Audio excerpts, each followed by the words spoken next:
Hello everyone, welcome to this platform JRF vibes. So guys, आज आप लोगों का यू सेट यानी कि उत्तराखंड सेट का पेपर था एंड पेपर आपका इजी आया है। जो बच्चे नेट की प्रिपरेशन कर रहे हैं उनके लिए पेपर इजी था, डुएबल पेपर था। इस पेपर में 30+ क्वेश्चन आप इजीली अटेम्प्ट कर सकते हो। बहुत ज़्यादा कॉन्सेप्चुअल क्वेश्चन या फिर डीप क्वेश्चन आपसे नहीं पूछे गए। ऑल्दो 2 से 3 क्वेश्चन ऐसे हैं जो कॉम्प्लेक्स क्वेश्चन हैं या फिर उनके आंसर डाउटफुल हैं, लेकिन बाकी क्वेश्चन जो इजीली हम कर सकते हैं। ओके, सो वैसे तो मैंने ये आंसर की हर एक क्वेश्चन को अच्छे से पढ़ने के बाद ही रेडी की है, लेकिन स्टिल अगर कोई भी क्वेश्चन में आपको कोई प्रॉब्लम नजर आती है तो आप कमेंट बॉक्स में अपना पॉइंट ऑफ व्यू लिख सकते हैं, हम इंप्रूव कर लेंगे, कोई इश्यू नहीं है। Okay, so let's start with the first question.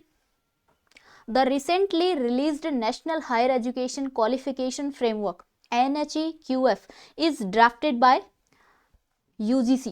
So option C is the correct answer for the first question. Now question number 2, learning objective means अधिगम उद्देश्यों से क्या तात्पर्य है।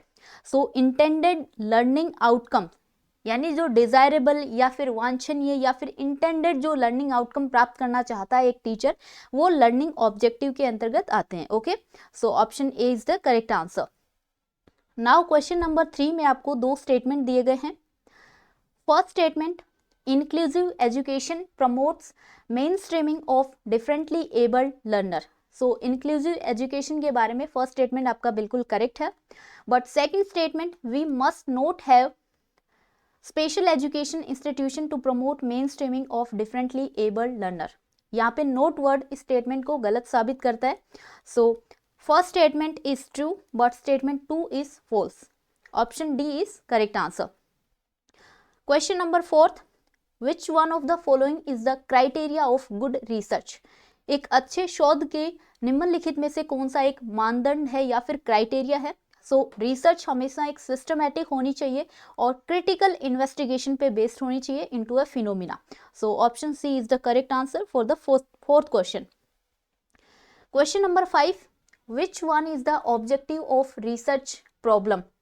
एक रिसर्च प्रॉब्लम हमेशा हाईली फोकस्ड होनी चाहिए और फिजिबल होनी चाहिए, यानी कि कोई भी ऐसी रिसर्च प्रॉब्लम कभी चूज नहीं करनी चाहिए जो पॉसिबल ही नहीं हो। हमेशा फिजिबल या फिर संभवता युक्त जो रिसर्च प्रॉब्लम है वो हमें चूज करनी चाहिए। सो option A is the correct answer.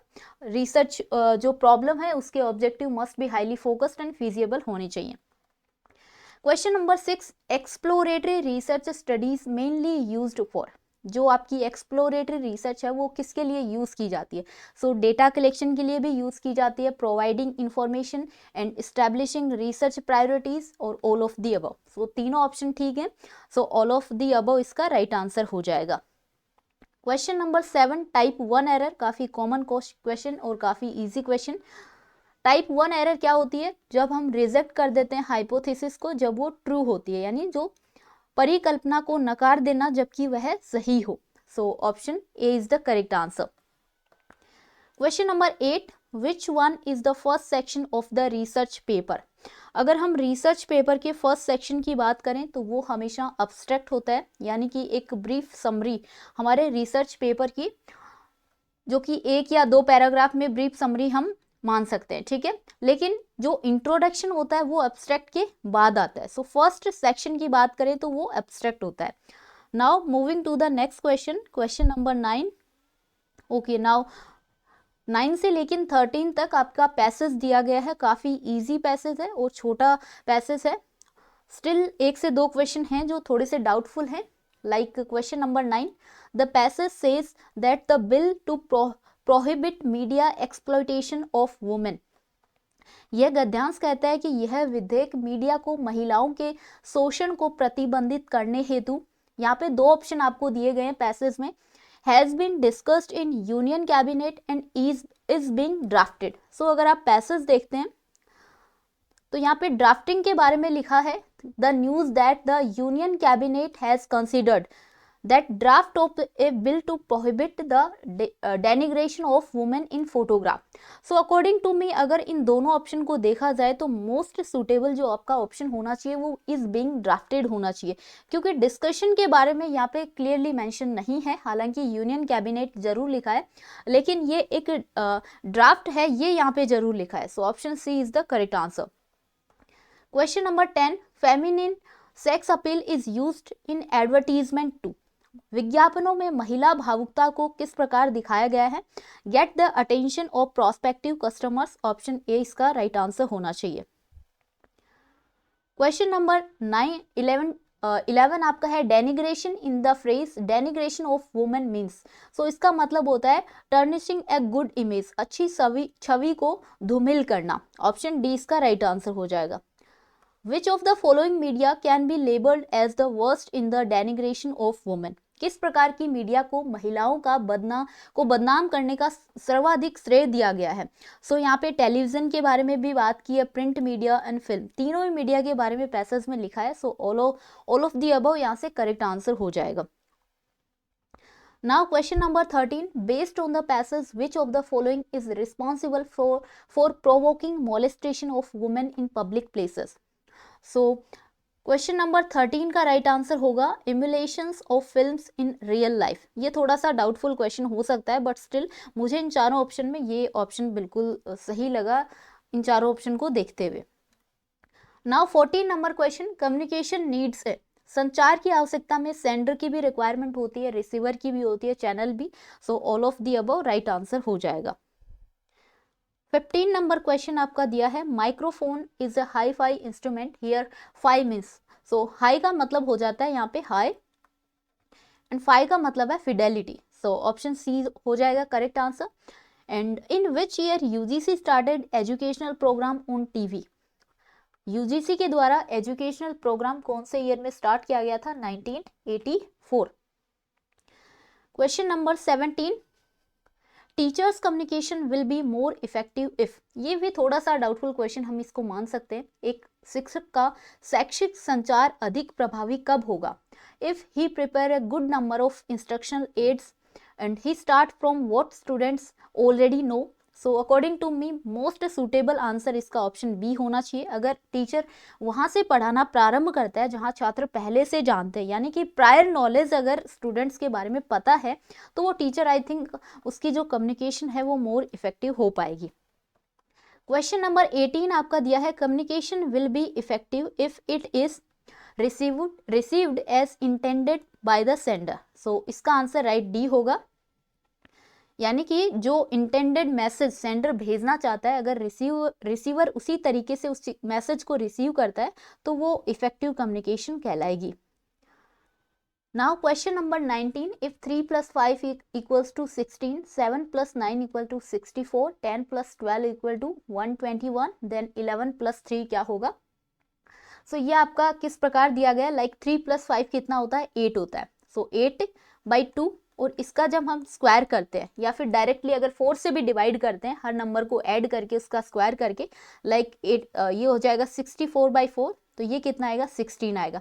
इसी तरीके से अगर 11 + 3 को हम क्या करते हैं? ऐड करते हैं, कितना होगा? 14। 14 का स्क्वायर करते हैं, कितना आएगा? 196, और इसको 4 से डिवाइड करते हैं तो राइट आंसर क्या आ जाएगा? 49। Okay. 20 number question, find the missing character from among the given alternatives. So यहाँ पे राइट आंसर होगा 121। ये कैसे है? लाइक ये आपका 64 दिया है, ये कैसे है? 6 + 2 8, और 8 का स्क्वायर 62। यहाँ से 8 + 5 कितना होता है? 13 का स्क्वायर 169, एंड यहाँ से 11 का स्क्वायर कितना आ जाएगा? 121। Question number 21, complete the series. ये आपको सीरीज दी गई है, लाइक डी के बाद आता है ई और ई के बाद एफ आएगा, लेकिन उसके बाद अगर आप यहाँ से देखते हैं ऑपोजिट साइड से, तो जी के बाद एच आता है, एच के बाद आई आएगा, तो सेकंड जो अल्फ़ाबेट है वो आई आएगा, जो कि 3 ऑप्शन में दिया है। सो एफ आई, और उसके बाद वी से यहाँ से डब्ल्यू, और डब्ल्यू के बाद X Y and Z. So FIX fix is the correct answer. Question number 22, Kolkata को लिखा है कोड में LQOOFZH, then Varanasi will be added.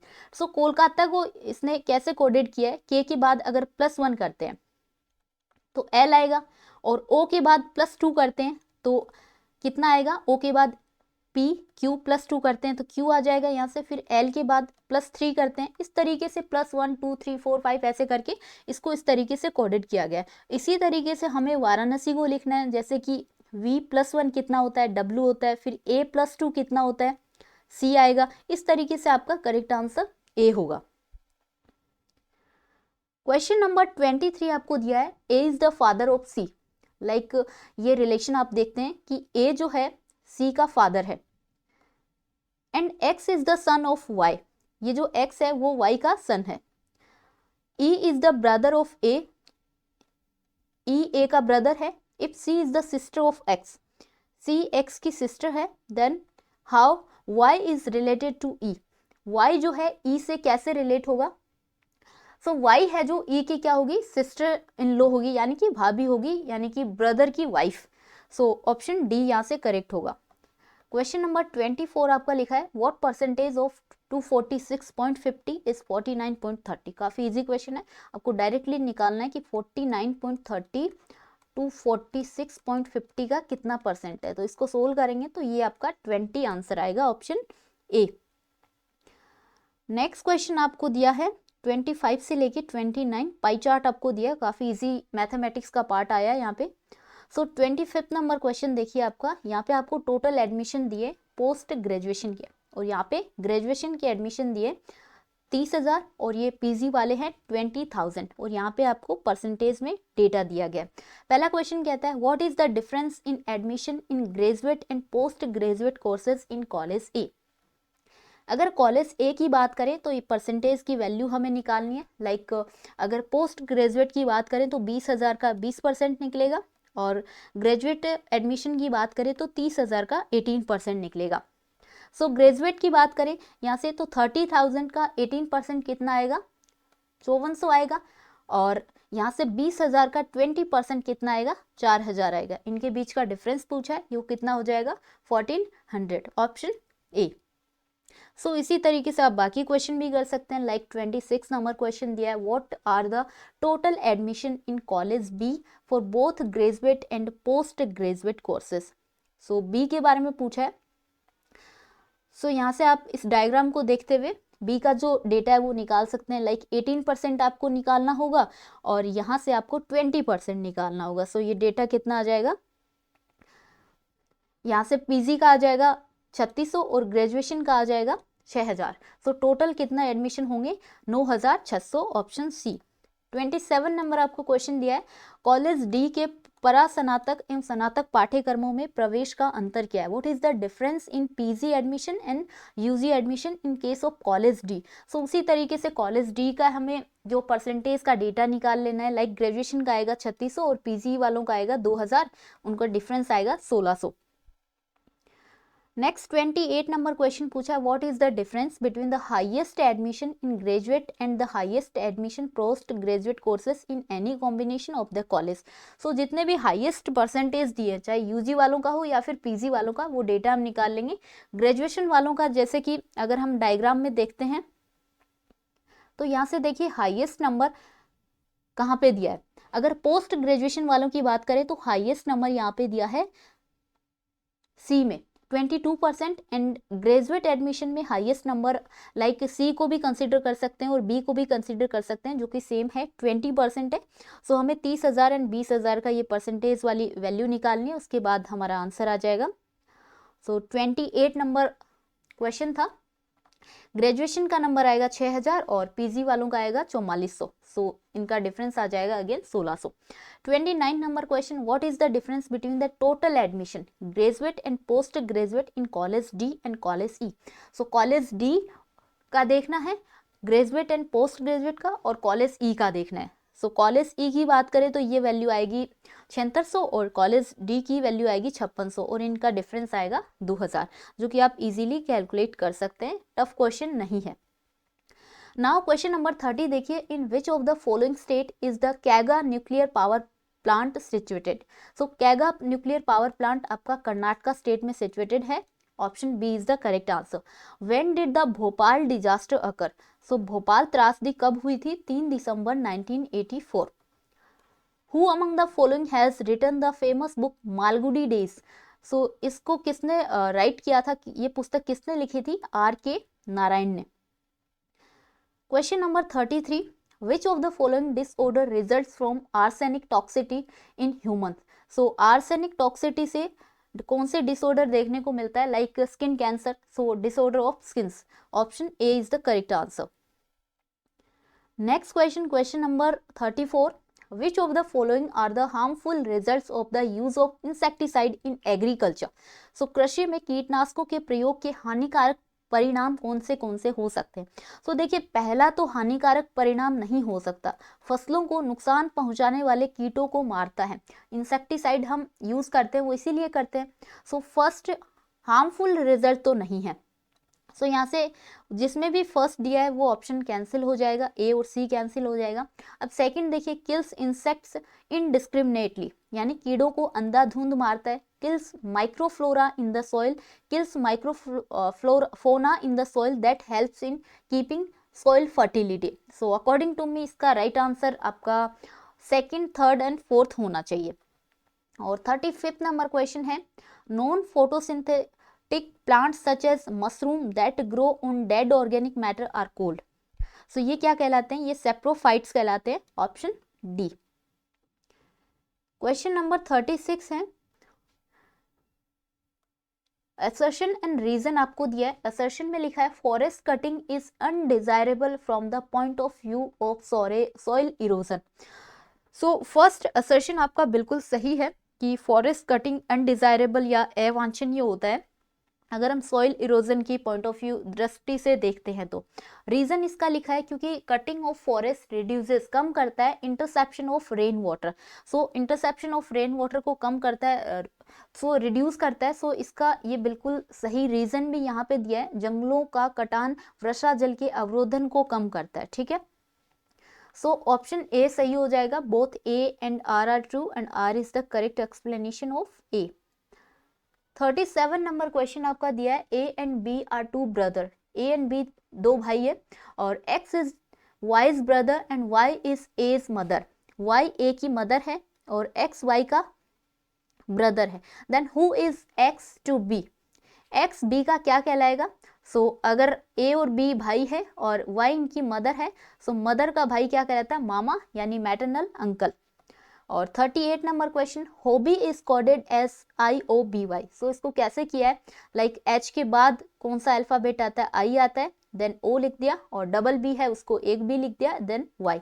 उसी प्रकार से एल के बाद क्या आता है? M O, then B and Y. उसी तरीके से बी ओ बोबी को हम कैसे लिख सकते हैं? बी के बाद सी आता है, then O B and Y, Coby is the right answer.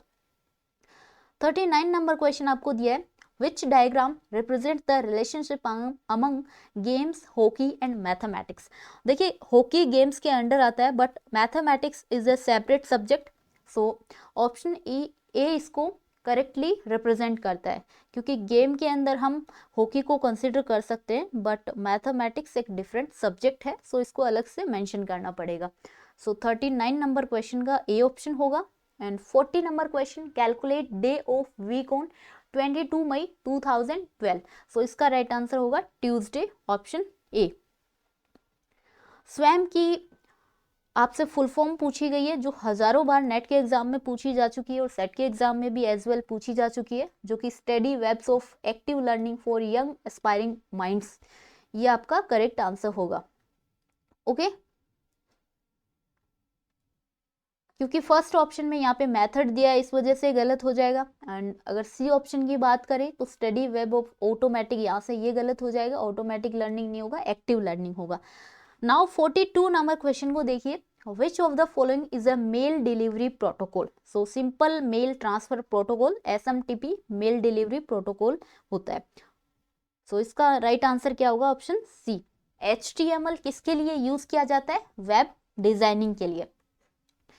44 number question, an extensive information system on the internet providing facility for documents to be connected to other document by hypertext link। ये क्या कहलाएगा? ये आपका www यानी world wide web कहलाएगा। Internet की एक व्यापक सूचना प्रणाली जो हाइपरटेक्स्ट लिंक द्वारा दस्तावेजों को अन्य दस्तावेजों से जोड़ने की सुविधा प्रदान करता है। सो डॉक्यूमेंट्स को कनेक्ट करने की जो फैसिलिटी प्रोवाइड की जाती है वो आपकी वर्ल्ड वाइड वेब के द्वारा प्रोवाइड की जाती है, ठीक है। इसका राइट आंसर बी होगा। And 45 number question, the internet works because every computer connected to it uses the same set of rules and procedure to control timing and data, these called are. So ये protocol कहलाते हैं और basically अगर TCP IP protocol की बात करें तो ये यूज किया जाता है। So option A is the correct answer. 46 number question थोड़ा सा कॉम्प्लेक्स क्वेश्चन है क्योंकि एग्जैक्ट आंसर इसका कहीं भी मेंशन नहीं है। In a 3-year undergraduate programme how many entries and exit are recommended by the NEP 2020। So NEP 2020 में मल्टीपल एंट्रीज एंड एग्जिट के बारे में लिखा है, लेकिन इन चारों ऑप्शन को देखते हुए मुझे मोस्ट सूटेबल आपका ऑप्शन लगा 2 एंट्रीज 2 एग्जिट। ओके, वैसे तो यहाँ पे कोई भी आंसर आई थिंक करेक्ट नहीं दिया है। नाउ 47 नंबर क्वेश्चन, प्लेगरिज्म के बारे में पूछा है। सो 10% इसका राइट आंसर होगा। As per the guidelines by the UGC and academic integrity and plagiarism the percentage of content similarity allowed, यानी कि प्लेगरिज्म 10% तक प्लेगरिज्म जो है अलाउ होता है। 48 नंबर क्वेश्चन, जीडीपी का 6% एजुकेशन पे स्पेंड करना चाहिए, ये कौन सी कमेटी या कमीशन के द्वारा रिकमेंड किया था? सो कोठारी कमीशन ने रिकमेंड किया था state must spend 6% of GDP on education, was first recommended by Kothari commission. Second last question, the apex agency यानी भारत में उच्च शिक्षा को विनियमित करने वाली सर्वोच्च संस्था, regulate higher education in India, UGC, university grant commission. Last question देखिए, in NAAC grading what is not considered as a factor. हो सकता है इस क्वेश्चन में भी आपको कंफ्यूजन हो। एक बार आप नेक ग्रेडिंग के जो क्राइटेरिया है 6 से 7 क्राइटेरिया वो आप पढ़ना, उसमें बात की गई है अलग अलग क्राइटेरिया की, लाइक टीचिंग लर्निंग प्रोसेस उसमें मेंशन है, प्लेसमेंट ऑफ स्टूडेंट उसमें स्टूडेंट प्रोग्रेशन की बात की गई है, पब्लिकेशन बाय फैकल्टी की रिसर्च की भी बात की गई है, लेकिन eminence status granted by the government of India, I think ये इसका राइट आंसर होना चाहिए क्योंकि नॉट कंसिडर्ड पूछा है। जब आप नेक के जो ग्रेडिंग के फैक्टर हैं, जो क्राइटेरिया है वो आप पढ़ेंगे तो ये क्वेश्चन आपको समझ में आ जाएगा। सो 50 नंबर क्वेश्चन का आंसर मेरे हिसाब से डी ऑप्शन होना चाहिए। सो यहाँ से आपके 50 क्वेश्चन कंप्लीट होते हैं। आई होप आपको क्वेश्चन समझ में आए होंगे। किसी भी क्वेश्चन में अगर आपको कोई भी डाउट नज़र आ रहा हो तो आप कॉमेंट बॉक्स में ज़रूर लिखना, और यहाँ से आप अपना स्कोर काउंट कर सकते हो। पेपर 1 में आपका आउट ऑफ 50 कितने क्वेश्चन सही हो रहे हैं और कितने मार्क्स आपके आउट ऑफ 100 बन रहे हैं with your subject, comment box में ज़रूर मेंशन करना। अगर सेशन आपको अच्छा लगा हो तो चैनल को सब्सक्राइब ज़रूर करें। Thank you so much everyone, मिलते हैं नेक्स्ट सेशन में।